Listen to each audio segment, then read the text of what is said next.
There we go. Woo! Let me share my screen. All right, welcome this large group to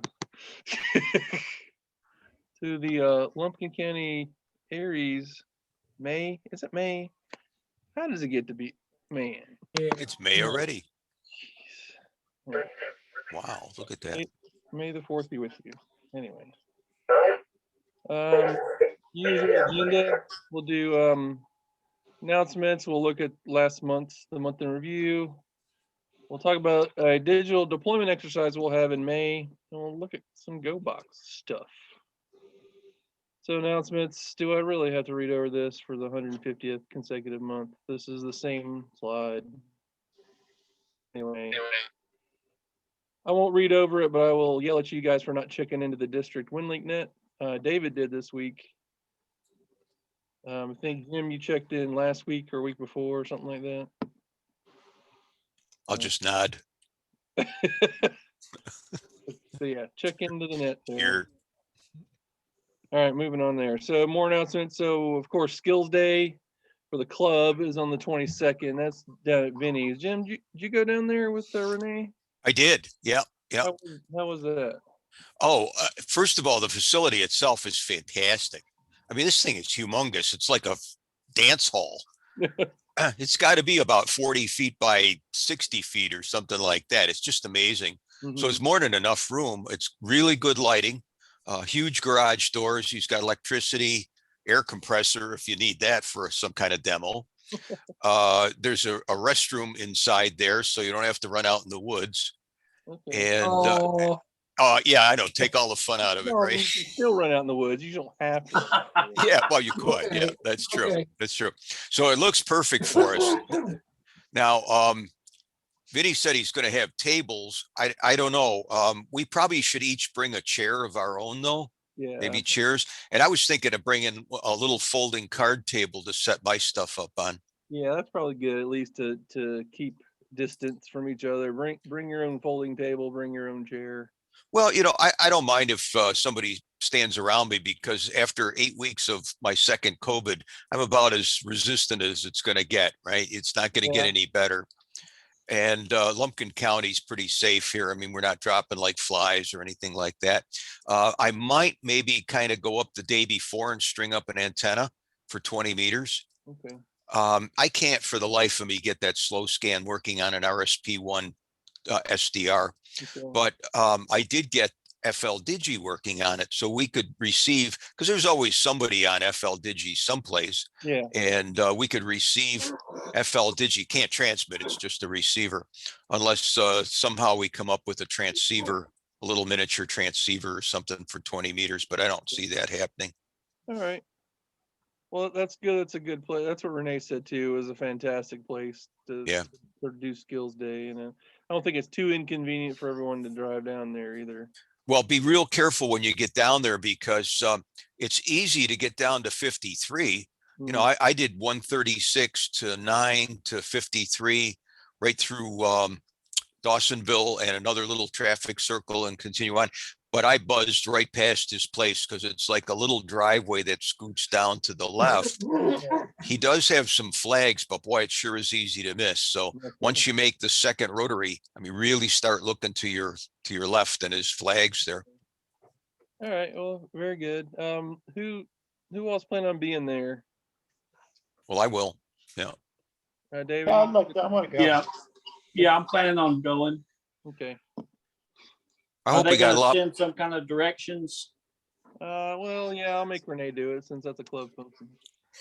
I make Renee do it. You guys know what I mean. Yeah, right.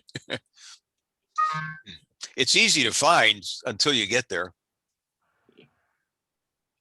And then once you do go down the driveway, it's not his driveway specifically. It's shared between a couple families. So just keep following the concrete around to the left. It's kind of bare left each time. And then when you get up there, you're going to see a little cabin. Go past that and you're going to see a really big garage, and that's it. Okay. Very good. Well, that's happening this month, and some of the things that are going to happen there are in your task book. So You mean like power poles? like power poles, like run a digital station, like, but I think we've all done that. Yeah. But there are things in there, so bring your task book if you want to. I'll be there for that, so we can sign off. That should be real fun. The following weekend, ARES, this group's going to have a digital deployment exercise, and that's actually a brainchild of David here, and he's running with that. So he's doing all the documentation and paperwork for it. We'll talk about it here in a second. That's also this month. I will not be able to make that event because I had forgotten that I had already agreed to do something else for the Northwest District. So I'll be on the other side of that border doing stuff, but you guys should be fine without me. And I learned in the last couple weeks that the Atlanta Ham Fest was canceled for this year again. Ugh. That's 3 years in a row, because you remember they canceled that one because the facility wasn't right or something. Yeah, they couldn't negotiate it. Yeah, Is that the Atlanta one or the Stone Mountain one? that's the Atlanta one. Okay. That's the June. Uh-huh. Yeah, the June. Hunt, yeah, it would have been June. Huntsville's still on. Correct. As far as I know, Stone Mountain will probably still be on too. And Shelbyville, Shelby Ham Fest. Yep. That's a super ham fest. It's mostly tailgating. I've never actually been to that one. Oh, you got to go to that one. That's what I hear. Yeah. It's just unbelievable, the tailgating that goes on there. And there is some stuff indoors, but not as much as you might imagine. Yeah. Where is Shelbyville? Shelby. Shelby, North Carolina. Yeah, Shelby, right. Yeah. You have to really go online. It's not that difficult to get there, and there's hotels nearby, but it's about 4.5 hours from here, I think. Is And, it in Georgia or Alabama? North or Carolina. Yeah. North Carolina? Yeah. Right. That means I'm. So I close. always stay over. Closer. I stay over 2 nights. I go up on a Friday and get something to eat and rack out, and then start nice and early Saturday morning, and then go get something to eat and sleep over, and there you go. Oh, And actually, it runs from Friday to Sunday. Yes. do you have any dates on that? I forgot. Sorry. Approximate date? I don't remember. Don't worry, I'll look at it. Yeah. I got my hotel room made already. Okay. But, go yeah, pretty so do fast. I. All right. Well, there you go. So Hamfest are on now that all the old codgers all got vaccinated, I guess. Yeah.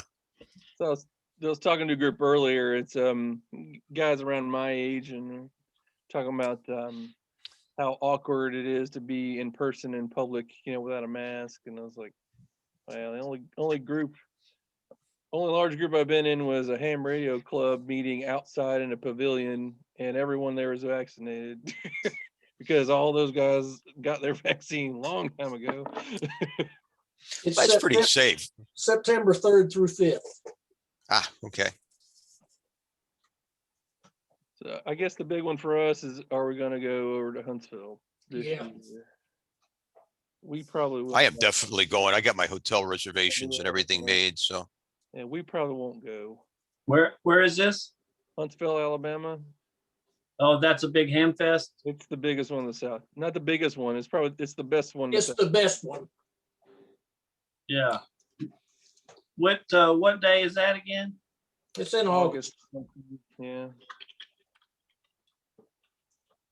it's 100% indoors, Yeah. and the area around it is really nice.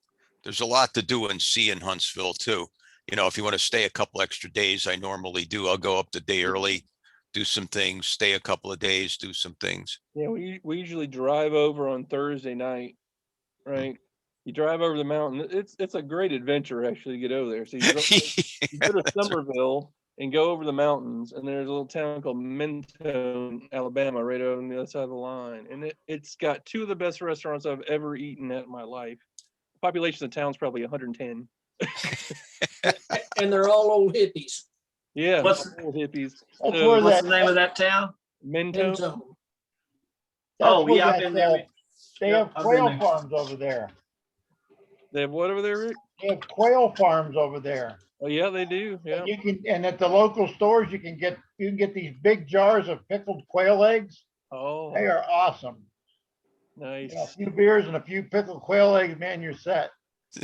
Yeah, we hit one restaurant on the way out Thursday night, and we go and hit the hotel, and then Friday we'll go and do either the Space and Rocket Center or like the Botanical Gardens. We pretty much alternate between the two every other year, and do that all Friday, and then hit the Hamfest Saturday, and then head home Sunday. Back over the mountain and eat at that other restaurant that we didn't go to on Thursday night for brunch on Sunday. What's the name of that little town you're talking about, Aaron? Mentone, Mentone. Yeah. Okay. It There's is some- the epitome of wide spot on the road. It's like there's a blinking light. There used to be a hotel. It burned down about 5 or 6 years ago. Oh my God. Yeah. Which restaurants do you recommend over there? There's one called, is it called Wildflower? I think Wildflower Cafe. And then there's another one called the Green Leaf. There's another restaurant that's like what do they call it? A farm to ladle? What do they call those? Where it's like they grow all the food. Farm to table. Yeah, in the back. You know? Let's be all locally sourced stuff. Supposedly that one's really good too, but I think it's been closed every time we went by. There's some caverns down there too that are phenomenal to see. Yeah. I haven't been to those. I went through Cathedral Caverns over near Scottsboro, Alabama. That was pretty cool. Cloudland Canyon is right there, close to there too. Yeah. I mean, there's plenty to do on the way out, and plenty to do there, and plenty to do on the way back. It's a great opportunity for a 4 or 5 day weekend. So, And there's places to keep your wife occupied, huh? yeah. Well, you don't have to worry about that, but I do. I got plenty of, mine's occupied. It's not even by the ham radio stuff. It's just because, everyone knows her. She's, not socializes, but does the due diligence required to visit everyone, But anyway, enough about Hamfest. Let's just move on. All right, monthly review. So last month we had 41 dedicated hours. It's not much, but we didn't do much really. We just had meetings. We didn't have an exercise. So I'm not too worried about the hours there. The flash exercises we did, where does Aaron eat breakfast? I think everyone got that right. Yes, I do eat breakfast at Chick-fil-A. Not every morning, but most mornings. And the gateway list, did everyone have issues with that? You guys I can't make a list with just one. What? Wait a minute. Why do you only hit one? I can only hit one gateway, and it is in all places Calhoun. Oh my Lord. But I mean, in WinLink, you got the list though, right? Yeah, I've tried the first 20. That's the only one that I can hit and hit it constantly. But Smiley, is that on Packet? Yes. Not on RDOP or anything like that? No, on VHF packet. Gotcha. Okay.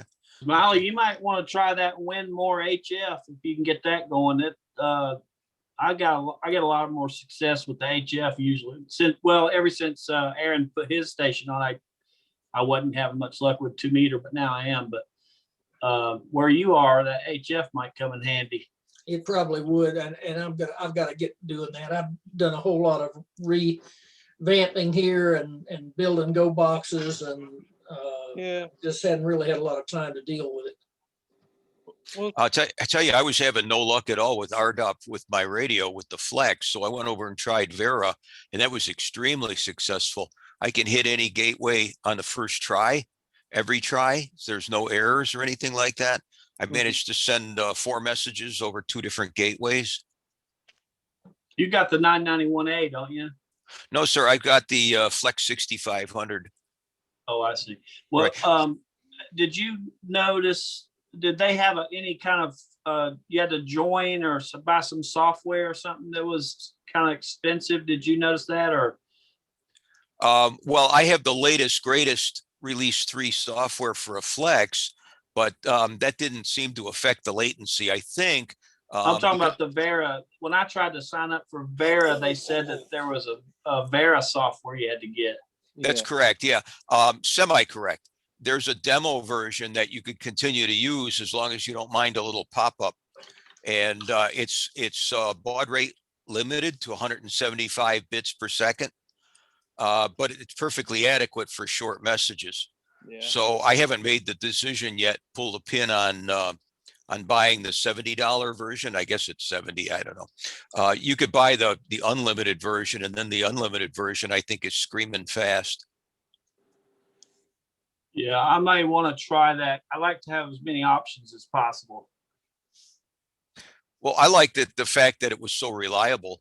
I did AB4NX and K4FEM. I sent several messages on each of those and connected the first try. When you use the Vera, did it mess up your settings and you had to go back and fiddle with stuff to get it working on the other ones again? No, oddly enough, not. But here's the thing. There's actually individual programmings on the VHF packet versus the Vera, thank God. And one is on my FT847 for VHF because the Flex doesn't cover 2 meters. This Flex doesn't. And then so I use a signal link for VHF, and then I use what they call a DAX program. It's a virtual audio program, digital audio exchange, it means. And that's what I do for the Flex. And you just program it in and voila, it works. Awesome. It really was. Yeah, I was very pleased that it worked. It's because it's so unusual to have something work the first time. I thought maybe something, I thought something was broken. It really worked. Wait, this is not supposed to work. Well, there is a few things in configuration. You got to configure a COM port and stuff like that, but Yeah. no big deal. All right. Well, I think in the email conversation we had, Jim, it brought up a good point is when you're using a WinLink messages, right? When you're sending me a message, for example, or sending someone else a message to their WinLink address, it doesn't matter what protocol you use. You can use Telnet, you can use Packet, you can use RDOP, you can use Vera, you can use whatever you want. And it's fine. It will get to my mailbox, and I can check it, right? Any way I want to, or I can use RDOP and Jim can use Vera, and that's fine. The issue comes when we need to do peer-to-peer. If we ever need to do like station to station, that's when it has to match, right? So I think, Jim, you and I did we not exchange RDOP messages peer-to-peer? Well, we did, sorta. Sometimes it worked and sometimes it didn't. Oh, that's right. And the last times that I tried it, we couldn't get it to work for anything. That's right. And I really think that the fault lies with the Flex. I really think that it's the latency between transmit and receive. Now, I think there is another mode, and don't quote me on this, I need to do some research on it, where we can designate a station as basically a post office, and then basically all our messages land on that guy, and then you go check your messages on that guy. Really, that'd be something interesting to look into. Yeah, so if for example, fire one of those things up at the EOC or something, right, or top of Crown Mountain. Yeah. And then all can connect that. So we could have it running the different protocols. So Jim, you can connect via Vera if you need to, or connect via Packet if you need to. So anyway, I'm way ahead. That's a project for down the road. But yeah, that would be an interesting thing to use. But more of my ramblings is to send a WinLink message. You can use whatever protocol you want. The receiving of the message is independent of your sending the message. As long as the gateway is compatible, huh? Yeah. You just got to, if you're using Vera, you got to find a Vera gateway. So, and we've done the channel selection window 100 times. So you guys know how to do that. Yeah. So, anyway. All right, so let's pressure Smiling to getting his HF working. Really? Well, Smiley, you might want to try Vera on HF then. I will. It's an easy download. You know, if you go into WinLink, it'll tell you you don't have Vera, but you'll see the Vera selection there. If you click on it, I think it brings up the Vera website or a hot link to the Vera website, and then bring that up and tell it you want the demo version. And it's real easy. Then you go back into WinLink and then you can select it. But Okay. there's a little bit of configuration, not much, a little bit of configuration in, you know, you have to do the drop downs. If you got a signal link, you tell it the USB codec, whatever. Yeah. In mine, it was the DAX and, you know, well, you know that stuff already. Yeah. Right. If I knew it, I'd be on there. No, you're being too humble. Yeah.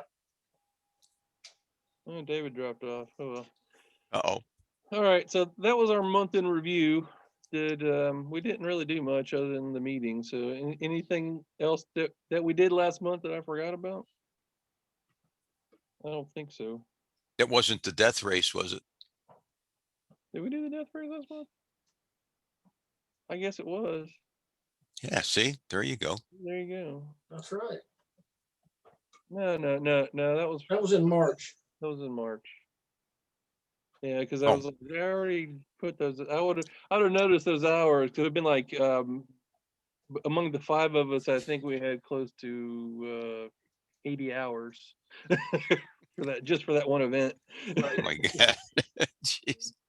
So I think I think for March we had like 130 hours or something stupid. So, anyway. All right, moving on then. So, oh man, stand by. My OCD's kicking in. No. Where'd that go? Oh, stand by. Stand by.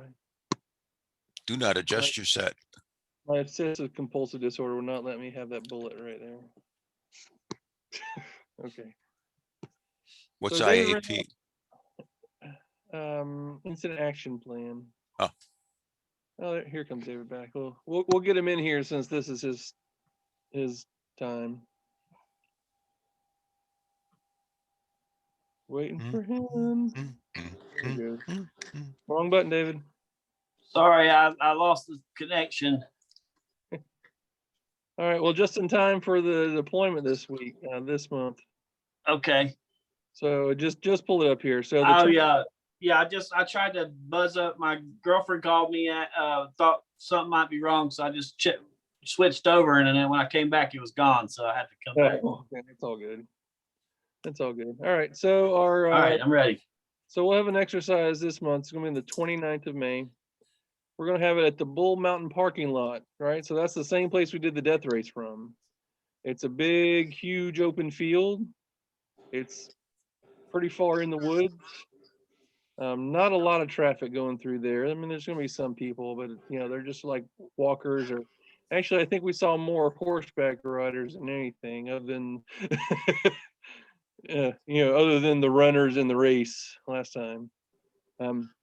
So it's a real good area to actually take your stuff and go somewhere and set up. David's going to lead us here. The idea came about when I think David and Smiley were talking about wanting to take your digital station in the field and set up somewhere and see what you can do with it. So the idea here, the goals of this exercise will be to deploy out somewhere other than your house, somewhere out that's nowhere close to anything, right? So you're basically very independent here. Set up a digital station, set up a packet station, set up an HF station, and send some WinLink messages and various other digital stuff if you want to, and see how you do, right? So the goal would be everyone bring their own station. So bring a chair, bring a table, bring your radios, bring your antennas, bring everything you would need to deploy a digital station. And all get set up out there. And of course, help each other out, make sure everything's working. Make sure everyone is successful. And just have a good time out there. Dave's working on the IAP, that's the incident action plan. That's all those forms, like the 201, the 202, 205, those ICS forms that we all need. Not we, but all the groups really need to have a successful exercise. Aaron, along that line, is there any facilities out at the parking lot? 0. Oops. It won't be very long, right? So I think, what do we say, David? 9 to noon, 9 a.m. to Yeah. noon, something like that. 9 to noon, but I think it'll, by most of the time be setting up the station. Once you get it set up, we can send a couple emails pretty quick. We can break down early if we get the emails done. Yeah, that parking lot is just, they took a bunch of trees and didn't let them grow back. I mean, there's 0 there. Okay, yeah. Can you drive a conventional car there? Yes. Yes. It's a good spot. It's an old wildlife opening. If you're familiar with the wildlife management areas, they have these little fields you're not allowed to drive in, but I guess they needed a parking lot for this particular hiking trail. So it just kind of got taken over with gravel.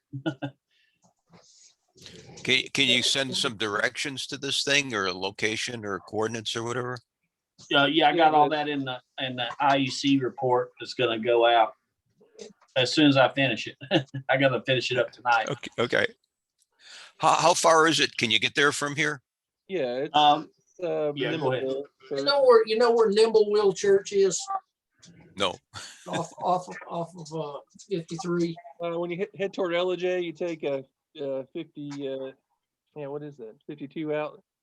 You kind of take the right to head toward LJ as you get off that down, and it's probably what, 6 or 7 miles down there, and you kind of take a right and then another right. And go down That's another 2 or 3, and yeah, it's So not it's far. off of 52, did you say? Yeah. Okay. I mean, it's half-hour drive from my house to get out there. So, It's a nice drive. It's pretty out there. Yeah. Okay. You can it's about 10 miles west of downtown Dahlonega to the Nimbleville Church turnoff of 52. And then I guess it's probably 2 or 3 miles from there up into the woods. It's not too bad.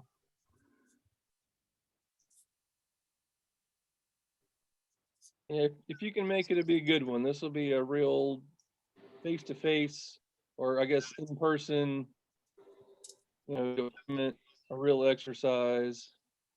So we'll have to get some stuff taken care of beforehand. Like I said, I'm not going to be able to make it because I got other things I got to do, but we'll make sure we have a sign-in sheet so everyone can sign in. We'll do the usual, demobilize. I say the usual, I don't think we've actually done it, where you call in when you get back to the house or wherever you're going from there to fully demobilize. That way we know that you made it safely.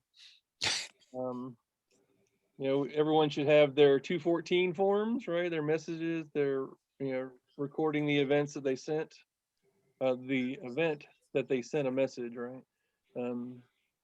Things of that nature. But all that'll be covered in the IAP when it gets sent out. Should be next week sometime, maybe. Sounds good. I'd like to be a part of that. I don't have any HF mobile stuff right now, but That's fine. So I can come out and see what others are doing, at least. So. Well, if I'm gonna bring HF, I'm gonna be bringing a generator too, so That's fine. if anybody needs AC power. That's a good idea. So when we did the death race, I've got an inverter built into my truck. So about, I guess, 3/4 of the way through the event, we turned the truck on and plugged in the extension cord and charged all the batteries back up. So that's fine. Hey, is all your stuff mobile, Rick? You have all your stuff in your van? Not yet. I've got part of it in there, but not all of it. Okay. I got a couple ham sticks to put on top of it, and I got a tri mount for it. So Okay.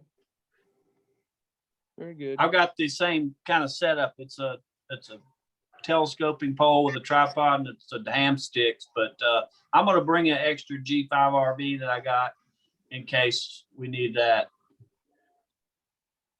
is there trees out there you can stretch a wire across?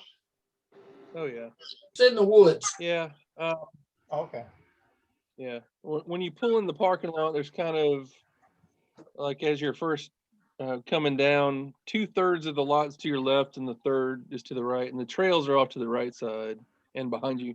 So if you guys park to the left down in kind of down the hill a little bit, right next to the trees, you have plenty of room to do what you need to, plenty of trees to spring up antennas. So it should be a good one. I wish I could go out there. I was looking forward to it. And then Renee's like, no, you got something to do. I'm like, oh no. Well, we can do another one of these days.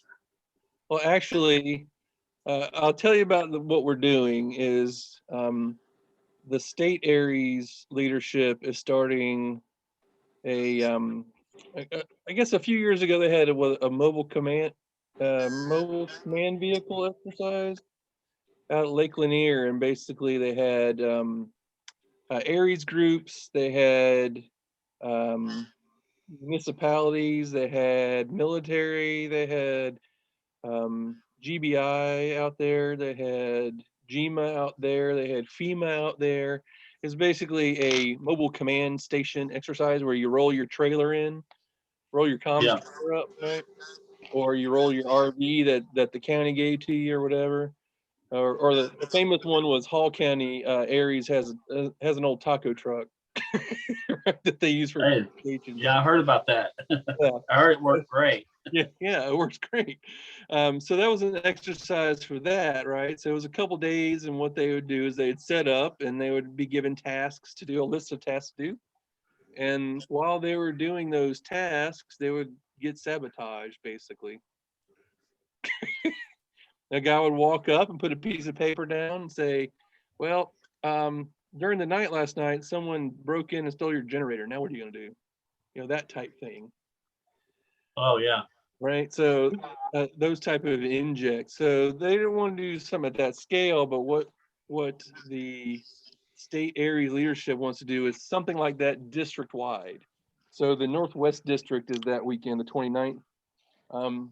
We're going to be having a similar event, and what that is it's an all-day thing. You get there in the morning, and there are classes. So, for example, I'll be teaching a WinLink basic, intermediate, advanced class for 3 1-hour sessions, and there'll be other stuff, right? Basically, look at your task, and the concept is we're going to get everyone signed off to level 2 by the time you leave, right?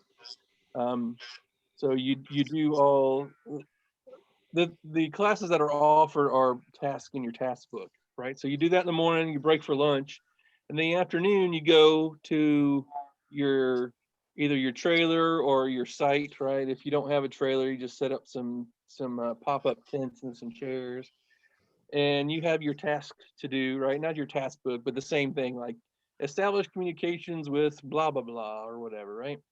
And then you'll have the same type of injects during the afternoon. So if there are issues, then all those people that taught the classes will be there and can help you if you can't find a solution to your problem. So basically it's a real world type exercise with real world injects and problems that you may encounter in a controlled manner where you have expertise on hand, right, and on site to help you through any of your problems. But that's Northwest. Northeast District is next. When that will be, I don't know, probably June or July. Probably July, I would guess. It'll probably be somewhere in Hall County, and we will definitely be there. Lumpkin County area. Is that would that be another chance to get some of those things signed off? Oh yeah. Okay. Yeah, there's going to be a lot of lead up to that, probably including surveying the group and seeing what we need to sign off on, right? Yeah. I don't think we need power poles because we all have power poles. We all know power poles. We don't need that. But there are other things, that you need help with, then we'd probably get that listed, send it up to leadership who is upstairs, and and she'll get all those courses set up for us. So, but yeah, that'll be in a couple months, but that'll be a great one. So let's see how this one goes the 29th for those guys over there in the Northwest, and it'll be an indicator of how good it's going to be good though. I have no doubt about that. But anyway, so that may be the next exercise. If it's in June, we'll just use that as the next exercise. That would be a real digital deployment. It'll be effectively what you guys are going to be doing here out at Bull Mountain. So it's all good. Anything else to add to it, David? No, I think that's pretty much, you got it covered there. Sounds to me like. All right. It sounds like all of you guys are going to be there for that one too, right?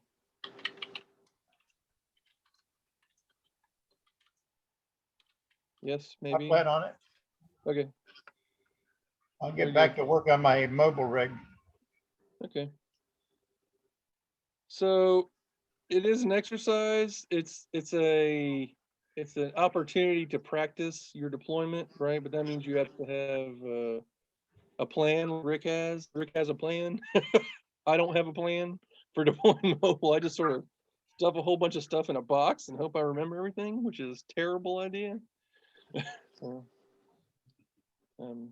it's good for trying out your plan. Anyway, anything else for this one? You guys excited about it? I am. I'm excited for you guys. So. Yeah, I am. I'm looking forward to it. Yep, me too. Very good. All right, moving on then. So how about Go boxes? What do you guys know about Go boxes? Anything? You know what Go box is, David? Yeah, I have a Go box, a Go bag. I got all kind of Go stuff here. I'm into prepping. Okay. I So- call mine Bob, Bob? Bob? bug out bag. Well, yeah. Yeah. Bob. Yeah, bug out bag. I've got a couple. I've got one that Well, we insert. oh, that's right. I've got the wrenches to do all the weird fittings on the fire hydrants and stuff, all that kind of stuff. Yeah. A big 12-inch crescent wrench and all kinds of stuff. Yeah. So obviously there are different definitions here. We're talking about a quick way to deploy a station. And what does that really mean? I don't know. It depends. It depends on what you're trying to do. So we're not talking about a solution for every iteration of communications. We're not talking about a thing that you could take with you and be able to communicate in every manner that ham radio is allowed to communicate in. Now we're talking about a way to deploy to quickly establish communications. If we need to change that later, we can, but we need to, as quickly as possible, get on the air and establish communications between sites. So we're real lucky in this county is most of the deployment sites are within line of sight of each other, or within repeater distance of each other. So that may be all that you need in your Go box. Now maybe later we decide we need some HF or something like that, then we can run an HF radio and antenna out to you at your site, right? But just for the Go box, you just got to think of it as a way to communicate right now, right? So we should all have some version. I don't have a Go box per se, but I've got radios, laptop, signal link, battery, rig runner, everything that I need in the field, I use in my shack.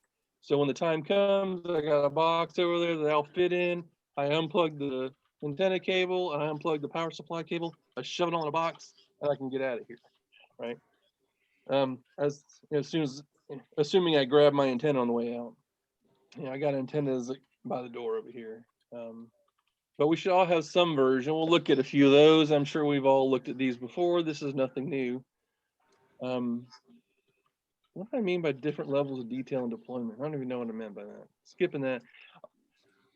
The key here is this stuff in your go box needs to be testable, right? You can't shove stuff in a bag and have it sit under your check desk for 2 years and expect to be able to grab it and go and it work, right? You haven't tested that. It needs to be testable. So at least every once in a while you need to bring it out and use it. I think what the suggestion for Georgia ARES is check into the sideband net, the state, and on the first Sunday of the month, deploy, right? Deploy, quote unquote, bring your go box out, run on emergency power, that type thing, just to have a test on your equipment there. So here's a couple examples. We've seen these guys. These are big and monstrous, right?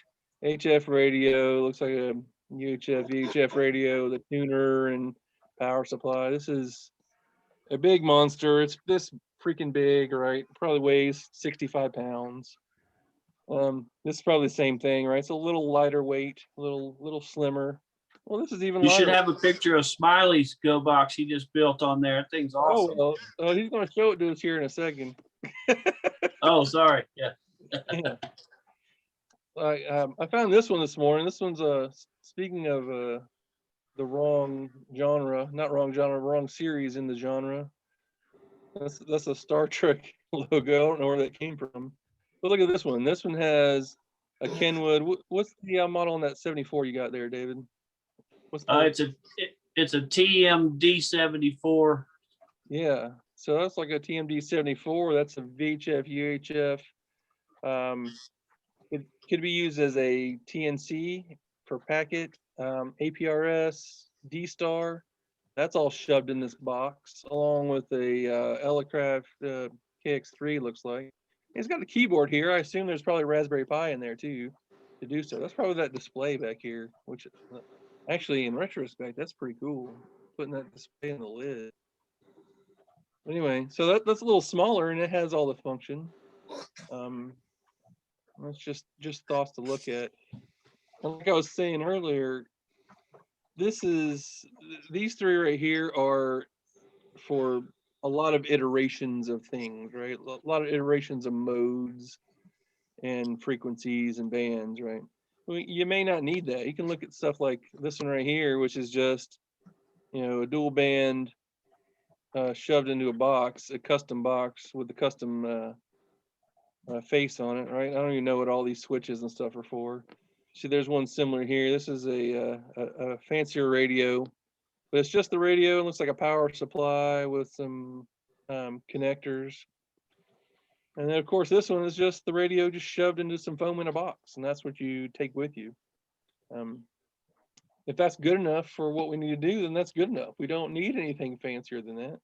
We can figure out a solution later.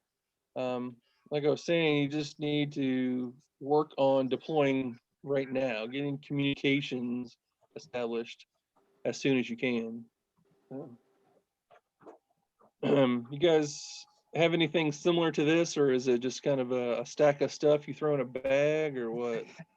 Yeah, mine's all set up. I got a Pelican black case like that orange one you did, but it's got wheels and a retractable handle so I can pull it around, and then I got a couple of bags that go with it and stuff in it. So we know Rick's got all his stuff in his mobile, so he can just jump in the van and drive anywhere. Mine bug out a 2002 white GMC van. There you go. I just throw it in the back. That's awesome. Yeah. Well, actually, I have a table set up behind the driver's seat that's got all my radios on it and my power supply. And I got a strip on the floorboard that you can plug into. And then I'll have the generator in the back. So you have the White County communications trailer, is that what you're saying? Sort of. I haven't got it all set up right now, but it's conceptualized. Yeah. I have Jim, tried it out. I don't. Yeah. Well, you get some practice on it. Yeah, I put the ham sticks on the roof and it gets a great, good signal. Yeah. Oh, that's another good point there is, this is another thing that drives me crazy about ham operators is they'll tell you you're using the wrong coax because you're getting lost. Well, I'm making communication. Shut up. You know, we're not talking about an optimal solution here. We're talking about establishing communications during an emergency. We'll fix stuff later, but for now, whatever's good enough is good enough. Yeah. How much coax do you think you really need if you're running like 50 or 100 watts? You know, RG174 works just fine for 50, 60 feet. Yeah, exactly. And if you lost half your power, that's 3 dB, which is half an S unit, right? Which you're not going to do anyway. But if you did, you're losing half an S unit. Who cares? I had that argument a few years ago. I don't think any coax is bad for 50 to 60 feet. I think you probably use anything. Well, sure, absolutely. Solder some hangers together. It's fine. Yeah. Yeah, I had that argument many field days ago with a guy. I had a bunch of RG8X coax. He's like, we can't use that. I'm like, what are you talking about? You're going right there. It's like 40 feet away. I use 1500 watts on RG8X. It works. I use nothing but RG8X. Yeah. I mean, this idea of, you got to have LMR 600 or LMR 400. It's ludicrous. Absolutely ludicrous. 1 3/4 line. That's all I use. Let's use waveguide while we're at it, Yeah. I mean, we're not a commercial station. We don't need to get 100% of our wattage out. It's fine. Yeah. It's better to have a station that just works than to not have one because you don't have all the fancy stuff, Exactly. Well, what if the fancy stuff goes out? What if you break your 1 1/4 inch? You can't go to HRO and buy 1 1/4 inch. Yeah, get some hard line, right? Yeah, I can go buy some 8X though. Yeah, you can get that at Walmart probably. Well, oddly enough, you laugh at that. You could go down to Home Depot and get RG6, a double shielded RG6. It's 72 ohms and it works great. Yeah, it doesn't need to be perfect. It just needs to be able to establish communications as needed. So you can go over to Bob's. He's got all kinds of stuff laying around. Yeah. Bob's got a lifetime supply of stuff there. He's got several lifetimes supply. Yeah. All right, but Smiley, I wanted you to show off your little box there that you had at the death race, if you don't mind. I know Dave and I have seen it, but these guys might. I don't know how to do this other than just to take the cam off the thing and run it around here. If you double click on Smiley's face, I think it'll make him big. Say again? I'm trying to tell the other guys how to make you big instead of, let's see. Make him big. How do we do that? Chat or pin? Pin?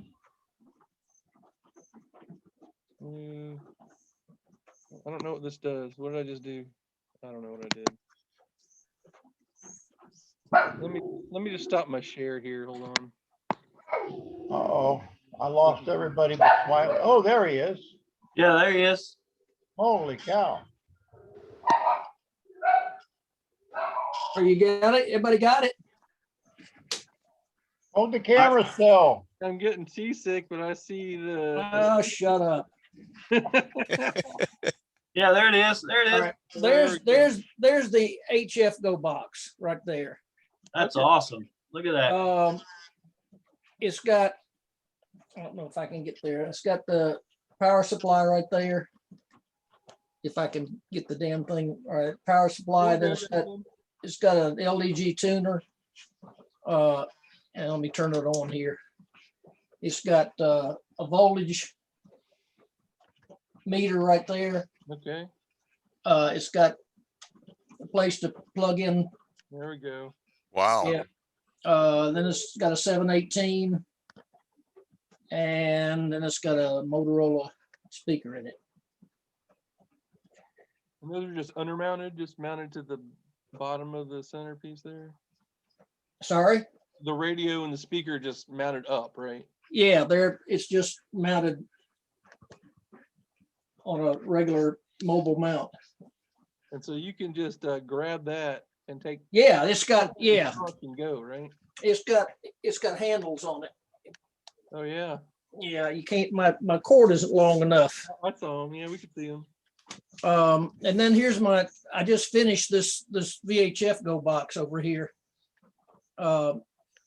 It's got the radio on the right has all the local repeaters programmed in it, and the one on the left has all the WinLink frequencies Oh, programmed good. in it. That's nice. And it's got the signal link and another speaker on top of it. How about And that? it will also have handles on it when I Yeah. finish. So that's pretty much it. Are you gonna put some power in the other station over there? The one to the Say, right? Are you gonna put power in the station on the other side? Or are you planning on taking both of those at the same time, I guess is the question. possibly, yeah. Hang on just a minute. I'm gonna turn this one around. This one probably weighs 40 pounds.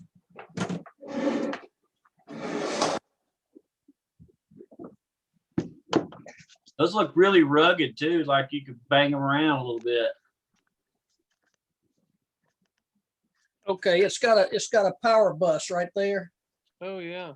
that everything is plugged into. Then the power supply right here is plugged into it, Yeah. or I can just run 12 volts to the bus and Okay. leave the power supply out. Yeah. And then I've got the antenna out is down here. Oh, that's nice right there. That looked great, man. Good job, Smiley. Then there's Yeah. the handle right there on one side. Yeah. What is that? Some Canadian spruce? As cheap as cheap ass pine. CAP, cheap ass pine. Some blue It's spruce. still $2 of the wood. Man, that thing looks great. I'm gonna copy some of that. And see that the HF box will just sit in the garage. I don't use it. I've got a separate house rig and stuff, so it'll just sit in the garage. Mm-hmm. But the other one is my house VHF, is my shack VHF. Oh, there you go. So all I have to do is just unplug it and take it. Yeah. So that's really the key, is make sure that stuff is working and that you know that it's Exactly. working. You don't want any surprises when you're on a fire truck somewhere. You know? Right. But you had a different version of the death race. Can you talk about the old version and why you changed? Oh it? yeah, I rebuilt this thing over the last couple of weeks. The first one I built, I didn't really think it through. I had the radio on top, and I got to thinking about it, and my arm would just be hanging up in the air trying to tune it, and that's ridiculous. So I put the radio on the ground, on the lower, where your arm can lay on the table. Yeah. So that's a couple points there. Ergonomics, make sure your ergonomics is right. Yeah, stuff with your hands goes on the bottom. Stuff with your eyes goes on the top. Exactly. Everything else goes in the middle. Yeah. So you want your meters up top so you can see them. You don't have to keep looking down at them or keep looking up at them, right? You want them to be proper level. Like you said, you don't want to have your arm up for 2.5 hours. Right. Right. You want to be able to actually. So that'll be my field day rig, and for antennas, I've got a mast. It's about 30 feet. It goes in the bed of the truck. It's got a pulley up at the top that I can pull up a dipole or a V, and then on top I can put a VHF and extend it up about 30 feet. Okay. And then I also have something similar to ham sticks that I can put on the cab of the truck, and I have the hem sticks in a dipole configuration. Have two hem sticks back to back. Yeah. Right. And for 80 meters. Yeah. And I don't know if it works yet. I have not tried it yet. Seems like the 29th to be a good. Yeah, exactly. Well, I hope to do it before that, but yeah, that'll be a good time. Yeah. Demonstration, everyone too, right? That's another good thing about that exercise on 29th is showing others what you're doing and comparing your performance to others as well. So. And if you get out there and you see something's wrong, you know, it's a good opportunity to make some notes and make modifications. You know, it's a kind of a work in progress, these kits. But not only that, I've got several inverted V's that I need to trim, and I'm going to do that there. I've got a fan dipole for 20 and 40 that have not been trimmed yet. I have no idea. You know, all I know is that they're about 5 feet too long, and I got to trim them. Oh, yeah. Did I tell you guys a story about my fan dipole when we first moved in the house? I just had one from we were in an apartment in Alpharetta, and I just had fan dipole basically taped to the wall, right? Because there's nowhere to install it anywhere, right? So we moved here. I'm like, let's see how it performs. So I taped to the wall over there, and it was, I can't remember what bands I had it for. It didn't go any higher than 40. But I keyed up and the TVs all went off in the house. And I was like, what? And I realized if you draw a straight line, it was only like 10 feet away from the end of the antenna and the TV. I'm like, well, let me go ahead and put that outside. I'll test that later. Anyway. My paper shredder comes on when I tune up with my Y1200 tuner. Shredder come on. Yeah, paper shredder by my desk. It comes on and starts shredding when I turn my radios on. That's pretty awesome. Hey Donald, I got some of those little snap-on ferret beads coming from Amazon. I'm gonna try to put some of them on the power line to it, or the cord for it, and see if that don't fix it. Yeah, I've got I bought a bunch of those back in the day when I was having some RF issues with a dash cam. So I got a big pile of them. So. Hey Donald, how you doing, sir? It's a good Hi, thing to keep. I'm not late, am I? A little bit. It's a good idea Sorry. to keep some tools, a nice little tool bag. I got one that's kind of geared toward radio tools. That's separate than my normal toolbox that I take. It's in a little backpack. Yep. It's got all my power pole crimpers and that sort of radio stuff in it, and wire strippers and different stuff. There's a couple what's the right term? Couple areas of intent for these things, right? So a go box is for your radio, but yes, part of what you need to take with your go box is something to maintain your radios if you need to.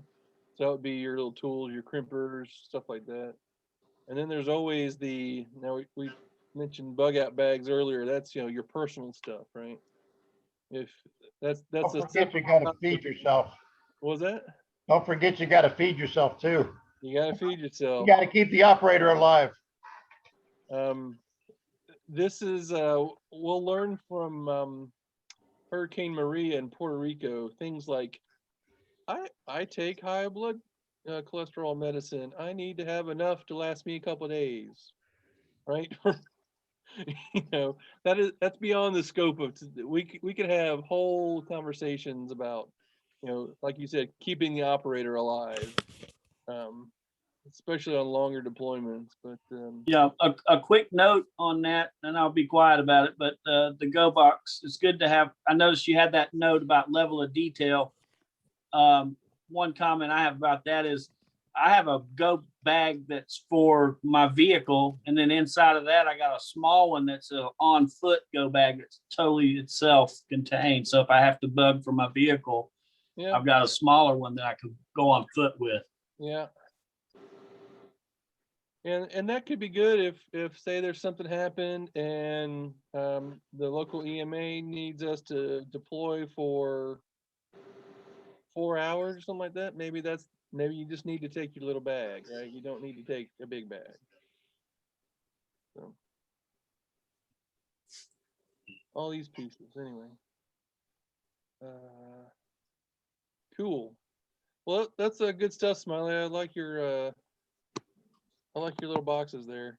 Thank you.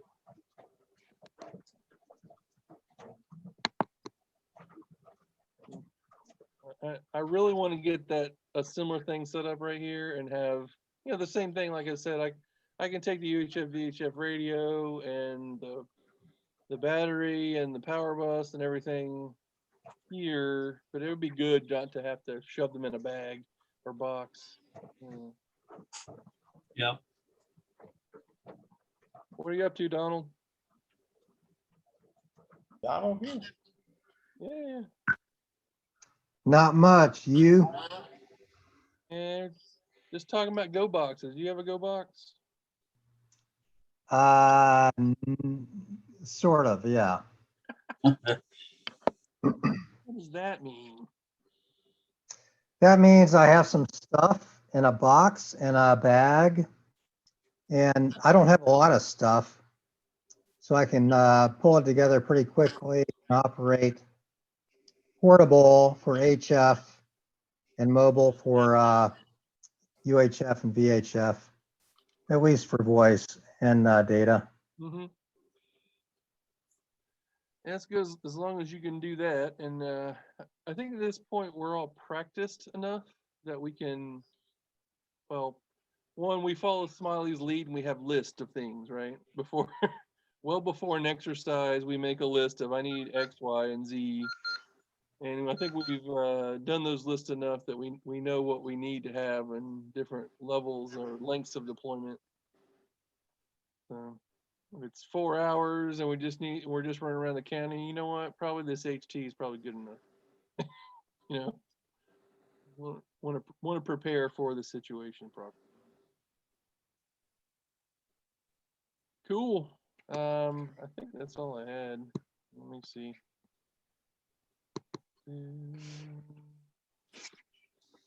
That all I had? Looking at those. All right. Anything else from you guys then before we close it out? We started at 7, by the way, Donald. I didn't have the alarm on when I imported the ICS. It didn't give me an option to set an alarm. It's all good, man. I'll just give you a hard time. All right. Anything else from you guys? So to summarize, we have Skills Day on the 22nd. That's down in at Vinny's place near Dawsonville. Actually, we probably need to put that in. I don't know if we want to invite too many people outside. I don't know if it's appropriate or not. Well, how many do you think is okay to come? Oh, I have no idea. You'd probably have a better idea. Well, I'm just thinking, we got what, 4 presentations, I think. And I think there are 3 sessions and there's 2 in each. okay. So you don't want half a dozen people to show up. Yeah. It'd be ideal if we got some of the junior members to show up. They're the ones that need the skills the most, right? Yeah. So if we put it out to the entire club, the invitation to the entire club, and then see who's coming. Yeah, I thought Renee had sent that out today or yesterday. Send it out. It's out. Okay. Yeah, it is. It is. And then the other thing is, how about a response? Do you want to ask for a response to get an understanding of who's coming? Yeah. Renee asked me to query you guys on who's coming so she can have a number, but yeah, she probably needs to ask everyone. Well, I mean, I'm coming for sure because I'm going to be doing the slow scan and FL Digi and God only knows what. Yeah, me too. I'll be there. Right. Are you talking about the May 22nd tools day, skills day? Yeah, that's skills day. Okay. And It'd be good just to, even if you're not interested in a specific thing, but just come to support it. Yeah. And on the 29th, I'm just recapping for Donald here. The 29th, we're gonna have a digital deployment exercise that we probably need to extend that to White County if they want to come. Unless you guys object to that, Oh, since Rick already lives there. oh, Well, we're all I'm a going to show member up of at Rick's everybody. place, right? Yeah. Rick's Lounge. Rick's Lounge. So yeah, I'll forward that over to Donald. Can you send that to your ARES group, or do I need to send it to Alan? Sure, yeah. You- Let me vet it with Alan. Okay. I'll send it over to you then with the details, and then you guys can forward it on as you see fit. That sounds great. That means David has to finish his IEPs. Yeah, I gotta get on that tonight after the meeting. That's fine. You want to meet tomorrow sometime? I don't think I have any meetings scheduled.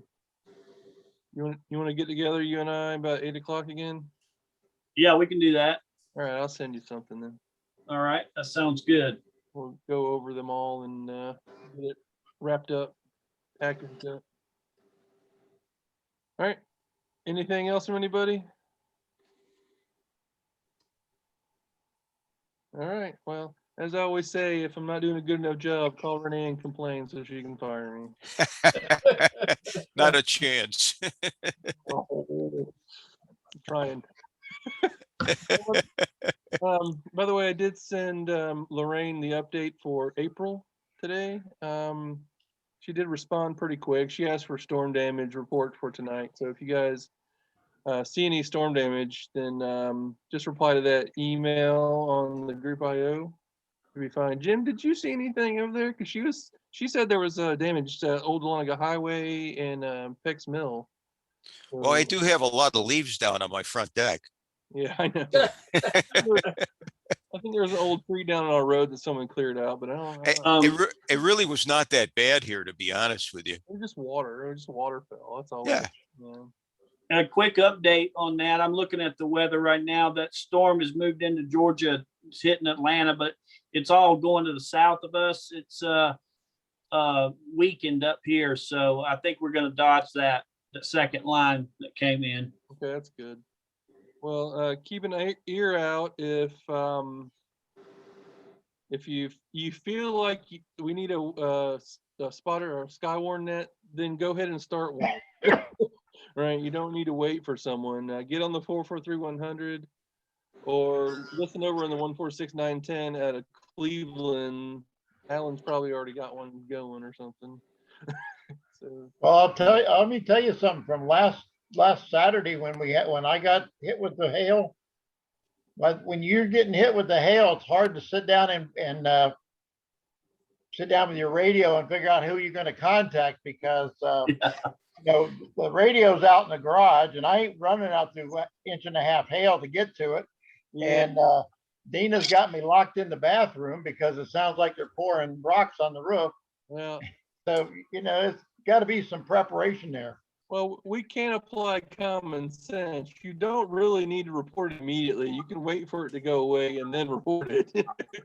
Oh yeah, I did. I reported it to Alan. So Yeah, just note the times, right, when it started, and when it finished. That should be good enough. yeah, my roofer guy's coming sometime this week to investigate it too. So Oh boy. Well, hopefully we'll have better luck than ours. It took us 5 months to get our roof completely repaired from that tree falling on it. oh, Oh, geez. Well, Well, we've already talked to a roofer guy. We got to get the adjuster out here. He was supposed to be here today, but it rained too much. So well, we had our roofer there like later that morning after the tree fell on it, but it's still 5 months later. Anyway. okay.